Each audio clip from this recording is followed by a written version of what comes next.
Alright, we're back on. Alright, we're back on.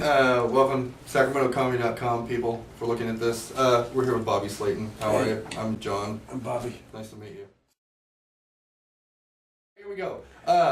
One of the questions we asked, how, since you've been doing it for a long time, how has comedy changed for the better or worse? Well, has it changed for better or worse? You know, I was talking to an old friend of mine today, Franklin Ajay, and only real comedy aficionados would know who he is. But in fact, Franklin, I used to open up for him at the Punchline in San Francisco 25 years ago. And he called me about something out of the blue today, about this Lenny Bruce auction thing. And he wanted to be part of it. And I said, well, I'm on my way out the door. I'm going to play the Sacramento Punchline. He didn't even know it was a punchline up. He'd been out of comedy for a while. But he said comedy, he was mentioning to me, he's so right, it's too many people doing it. And it's been diluted as an art form. I think I said that yesterday, if you were listening. It wasn't in the article. Huh? Didn't make it to the article. I said the same thing that Franklin said to me. So, I mean, and I said, I wasn't sure if I said that, but it's just been diluted so much because there's too many people doing it. And it's not, I'm trying to think of a good analogy. I mean, I find professional sports have been diluted, and it's just too many. I mean, I'm not saying that there's not room for other people to do this, but television, even acting, it's become so diluted that, back in the old days, I think all these great actors would stand out because there weren't as many actors. Now there's so many people doing it, and there's so many great people, but so much more mediocrity. I think stand-up comedy is like, I don't like to talk about it too much. It's like art. You start to dissect it.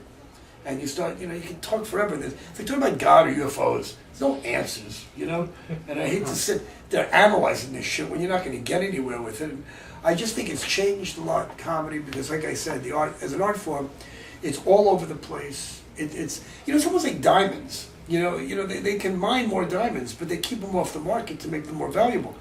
Diamonds really are like a dime a dozen. They can be all over the place.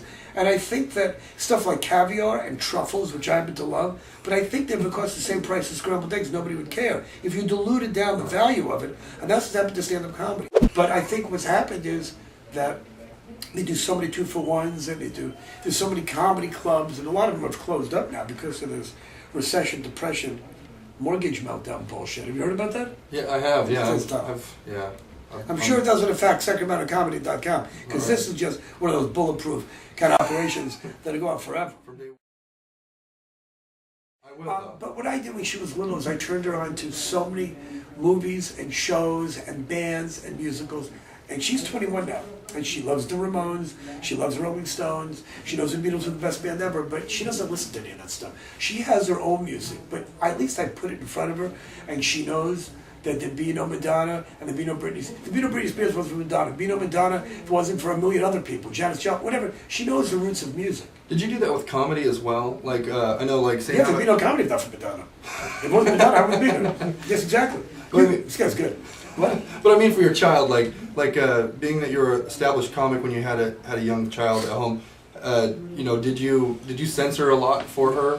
No. You just kind of let it go through and just. Well, I censored. I was actually a very responsible parent, and I censored enough stuff. And she had a bedtime, but I certainly didn't do the crap that my parents did, and 95% of the fucking idiots out there do. Where my parents did, as a normal child, gotta go to bed at 8:30. What, Saturday night? I'm 9 years old. And it was like shit that, my parents wouldn't let me do, but it was nothing outrageous. We grew up in some Christian, Muslim, Amish fucking household where people are, no blacks, no gays, no Jews, no this, go to school, the Bible, it's all bullshit. And, I try to show my daughter that a lot of this stuff doesn't matter. I didn't let her watch my act when she was little. She'd catch bits and pieces, but Steven Spielberg, I remember he said when Jurassic Park came out, he wouldn't let his 8 and 9-year-old kids go see it. Wow. So does that make him, he's censoring it, he doesn't think they're ready for it. So people always say to me, you can't let your own daughter see your act. Well, she's not old enough to see it. Right, yeah. Yeah. There's movies that get made and TV shows, and just children aren't. But I did let her see a lot more stuff than most kids her age should see. That's all I can say. What's amazing? 30 years of stand-up comedy. 30 years of stand-up. And Showtime just gave me an hour special. Just gave it to me. I think they've run out of people to give it to. I think you're next if you want. Perfect. So you give it to Slayton, we won't. I had done a Showtime, comedy show, and I'd done an HBO, young comedian special, HBO half hour. I've done a bunch of stuff on Showtime. A lot of stuff on Showtime, more than HBO. And I finally got an hour, which is great, which I'll be rehearsing tonight here at the Punchline in Sacramento. It's been very difficult for me to do stuff like this because it was really hard for me. It's when I work. I kind of like to work a little off the cuff and talk to people in the audience and go off on tangents. And what's great about that, I think there's that people have seen me, if they've seen me before, it's always changing. I'm always changing up my stuff. But what's tough for me is I kind of forget, oh God, I wanted to try this bit, I wanted to do that. So I'm forcing myself, and I'm doing it tonight. You're welcome to stay if you want. Yeah, absolutely. Yeah. If you want to. Yeah. These guys have nowhere to go. Oh. I'm going to try to work on this hour. And what really is killing me tonight is there's nobody out there. It's a Thursday night in Sacramento.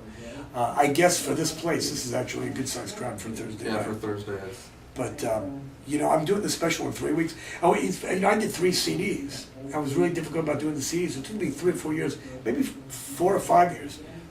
It took me a long time between each CD because I have a hard time, all my material blends into the next, and there's all these little pieces that, Right. and if you do a CD, you can't do the same stuff in the next CD. So some of the stuff that sets up the new material was on the last CD.